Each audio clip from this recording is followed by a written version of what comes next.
Grad school programs try their very best to prepare future educators for what it's like to support students and families. But let's face it, the real learning happens as soon as you walk in the door of a school. In this video, I'm going to share 5 hard lessons that I learned in my 11 years in education, and I hope that you learn from the mistakes that I made so you don't repeat them. So after I share my mistakes and the way that I dealt with them, I'm going to share some funny stories for some future names for grad school courses. Mistake number 1, how to deal with angry parents. There is no class that teaches you how to handle angry phone calls, emails, or parent conferences. There were some hard lessons that I had to learn when dealing with angry families. One of the things that I learned is that many times it has nothing to do with us as educators. Sometimes things happen outside of our control and families come into the school already heated.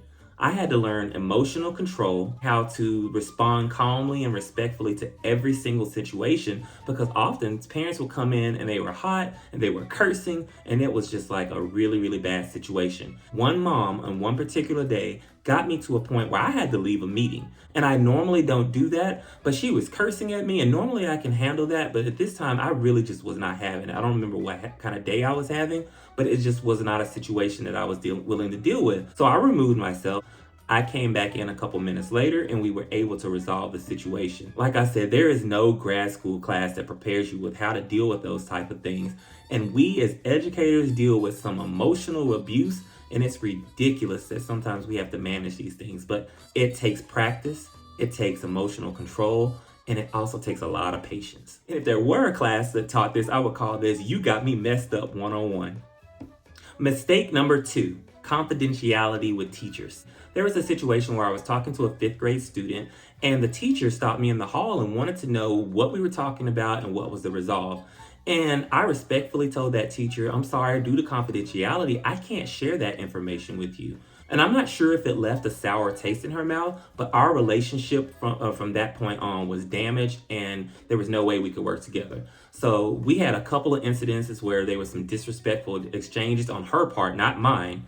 And I'm the type of person where initially I used to just let things slide and be like, okay, well, I'm just going to give that person a pass. They maybe had a bad day. But it got to a point in a meeting between the two of us where we had a full-blown incident where she's yelling at me and I had to move myself from that situation. And we had to have a mediator, which was the assistant principal and the principal, help us work through that situation. I learned to never let any instance of disrespect between an adult and myself go. I'm going to address it in the moment respectfully, and we're going to come up with agreements. If you give someone an inch, they're going to take a mile. I really learned that these teachers really do just care about their students, that they really want to know what's going on with them. But at the same time, I have to respect the confidentiality of that student because I don't want to break trust with them and then they don't come back to me in the future. So what I've learned is if a teacher ever asks me what's going on or what I shared in a session with that student, I tell them what coping skills or what methods we use to resolve the situation. Because at the end of the day, I want their partnership and I want to establish trust and communication. I would name this class Confidentiality and put some respect on my name, 202.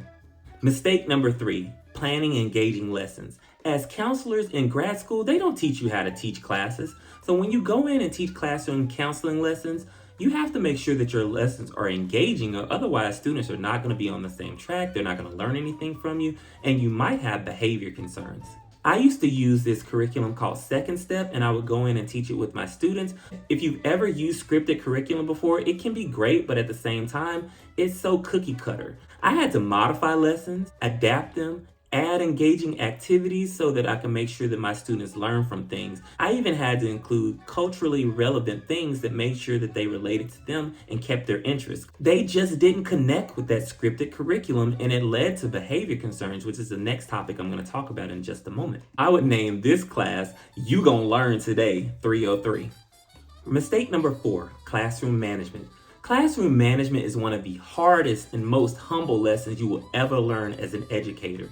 In grad school, they do not teach you how to set up expectations, procedures, and systems to make sure the class runs smoothly. And I learned some really, really hard lessons. I remember my first day, me being new, I came in with such a positive attitude, which is great. I'm not saying don't have a positive attitude, but I was so optimistic and I was like, we are gonna have so much fun today, y'all. And this one little girl, I remember like it was yesterday, she was like, when is this gonna be fun? Because you said this was supposed to be fun. In retrospect and having a reflection, it was my fault because I didn't come in and I didn't set up norms and procedures and systems. And so it all went downhill from there to the point where that class, I dreaded going to it. I wasn't able to teach them because they weren't learning. And then the curriculum, again, they weren't connecting with. It was so many different things. And so I started to have behavior issues. Students were off task, they were yelling out, they were getting up, walking around. I remember leaving that class every day feeling so frustrated, drained, and tired. But I learned after that experience that I need to make sure that I have all of my materials ready. I need to make sure the curriculum is culturally relevant and engaging. And I had to make sure that I had all my classroom management skills on par. So I took some professional development courses.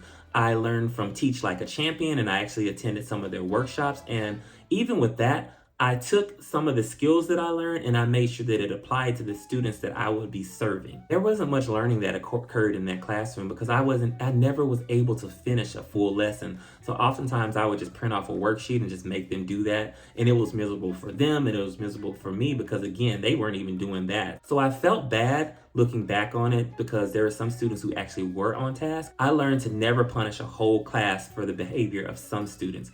But to be honest, it's hard being a counselor when you're coming in and doing lessons because you're not a disciplinarian and you don't issue consequences, but there are times when your students are going to be off task. But what I learned is I would pull a student aside after they misbehave in class and I would have a conversation with them about expectations moving forward. It was a learning lesson and I would call this class in grad school, It's My Way or the Highway 404. Just kidding. That's part of the problem, honestly, when educators think that they're the ones who are always right and it's my way or you have to leave. So we have to make sure we teach our students to advocate for themselves respectfully, but we also have to teach them how to behave in certain situations and to carry themselves. Mistake number 5, clearly communicating with school leaders. So I remember when I had a program where I invited a speaker to come to our school and I talked to my school leader beforehand and I said, this is the program, this is what they're going to do, and this is what they're going to present to our students. And the school leader was all on board, but it turned out that that program benefited the presenters more so than it benefited our school. And my school leader ended up being really upset about that. Long story short, it could have been a situation where it damaged the trust of me and the leader. So here's the mistake that I learned. I presented this information to my school leader, but I expected them to read and do all the heavy lifting as far as like reading the fine print and all that stuff. I made sure that whenever I have future events or programs that I bring to our school, I plan through every detail, think of all the logistics, think of the benefits, and plan out everything. And then I present it to the school leader and make sure that they don't have any questions and I allow them to ask in that session, which they do. But again, I learned effective communication. I learned how to think through every possible situation, and I learned the importance of communicating and collaborating with your school leaders. I would name this course in grad school, Follow the Leader 505. So I have many stories to go along with each one of these mistakes that I made. Drop a comment below if you would like for me to expand and give more tips on how to handle any one of these mistakes that I made. I would love to share my knowledge and expertise so you make better choices and avoid some of the stuff that I went through. And be sure to like this video, subscribe to this channel, and hit that bell notification so you're aware when I post new videos. And in the meantime, why don't you watch this video that YouTube is going to recommend for you? It's on the screen.